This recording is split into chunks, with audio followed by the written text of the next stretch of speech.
New today, an in-depth look at the systematic failures in the Boy Scouts that allowed known child molesters to remain as Scout leaders. Our Scripps National Investigative Team is breaking news tonight with new action from the Boy Scouts in response to our investigation. Correspondent Jim Osman is covering the trial of Betrayal.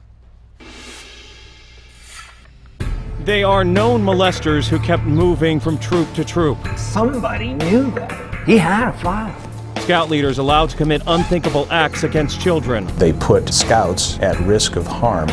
You'll hear one of the victims speak out for the first time. You've never been interviewed before. All new tonight, the Scripps National Investigative Team will reveal systematic failures in the Boy Scouts to protect children.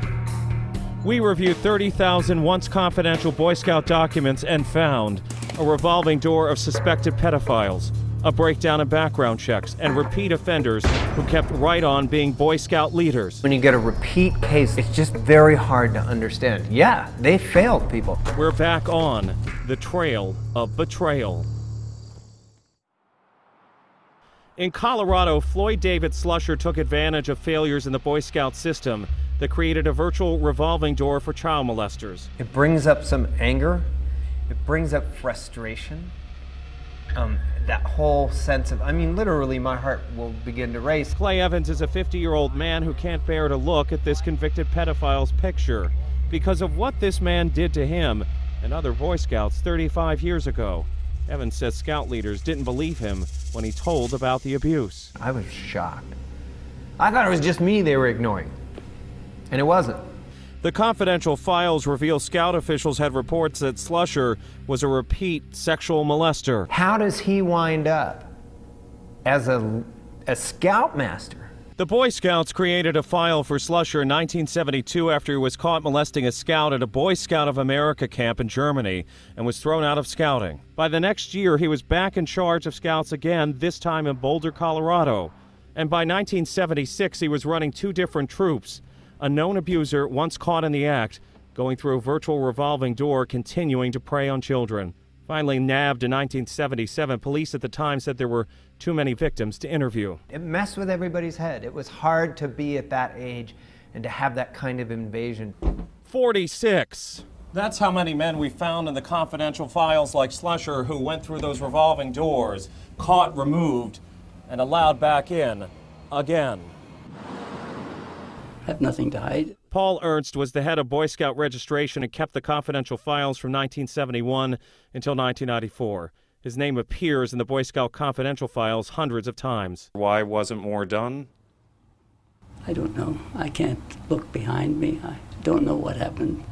We made decisions then, and they've, as I say, times have changed. He said the confidential files were designed to keep out molesters. I wasn't the policymaker of the Boy Scouts of America.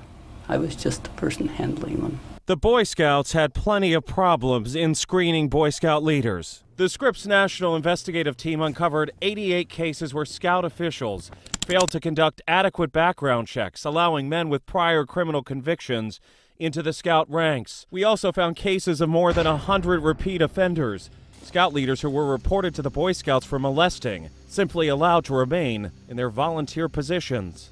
Like Art Humphreys in Virginia, in 1978 he was accused of molesting a Scout. A Scout executive documented the alleged abuse but didn't go to police. Humphreys remained in his position. When police themselves finally caught up with him 6 years later, records show Humphreys had sexually molested at least 20 boys, many who were part of a Scout troop for the disabled. They knew that this perpetrator had had issues. There had been reports that there was a problem. Melvin Estes was a repeat offender, the Scoutmaster who molested Veronica Aiken's son, Chance. Aiken says Scout leaders chose not to believe the reports and put Estes in charge of her son's troop. It was a decision that devastated her family. He robbed my son of his dignity, his pride, his childhood. He damaged my child. And how can anyone ever fix that? And as a mother, that's painful. Very painful. Because I can't fix it.